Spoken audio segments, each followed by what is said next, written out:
Hey guys, നമ്മൾ രാവിലെ തന്നെ കുലുങ്ങി എവിടെ പോകുന്നു എന്ന് ചോദിച്ചാൽ നിങ്ങൾ ആരും ചോദിക്കില്ലെന്ന് എനിക്കറിയാം. അതുകൊണ്ട് ഞാൻ തന്നെ പറയാം. ഇപ്പോൾ ആഴ്ചയിൽ ഒരിക്കലും ഹോസ്പിറ്റലിൽ വിസിറ്റ് ചെയ്തില്ലെങ്കിൽ ഭയങ്കര വിഷമമാണ്. ആസ് യൂഷ്വൽ ഞാൻ ഒറ്റയ്ക്കല്ല, ആൻറ്റിയും കൂടെ ഉണ്ട്. കാരണം അതാണല്ലോ നമ്മുടെ ഒരു നടപ്പല്ല ഒരു രീതി എന്നാണ് ഞാൻ ഉദ്ദേശിച്ചത്.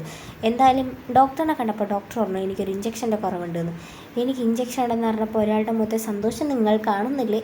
ഞാൻ കാണുന്നുണ്ട്, കാളി കാണിച്ച് തരാം ഞാൻ. പിന്നെ അവിടെ എത്തിയപ്പോഴാണ് എനിക്ക് മനസ്സിലായത് എനിക്ക് ഒന്നല്ല 2 ഇഞ്ചക്ഷൻ ഉണ്ടെന്ന്. എനിക്ക് ഓൾറെഡി ഇഞ്ചക്ഷൻ പേടിയാണ്. പിന്നെ നടന്ന ചരിത്രമല്ല ഗൈസ്, എപ്പോഴും നടക്കുന്ന കാര്യങ്ങൾ തന്നെയാണ്. 2 മാസം കൂടുമ്പോൾ ആവുന്നില്ല. പിന്നെ വേക്കോട്ടിരിക്കില്ല. 1 മണിക്കൂർ ഇപ്പോൾ 2 മണിക്കൂർ ആവുകയാണേ. ഏമേ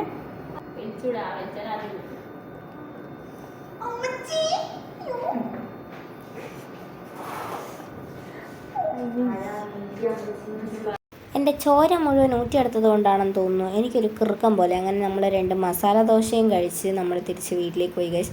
വീട്ടിലെത്തുന്ന സമയത്ത് കാലന്താടന്ന് സിയയ്ക്ക് ഒരു മുട്ടായും മേടിച്ചു കൊടുത്ത്, ഞാനൊരു ബിങ്കോയും മേടിച്ച് അതും മേടിച്ച് നമ്മൾ വീട്ടിലേക്ക് പോകണം. അപ്പോൾ ഇന്നത്തെ പ്രദർശനം അവസാനിച്ചു ഗൈസ്.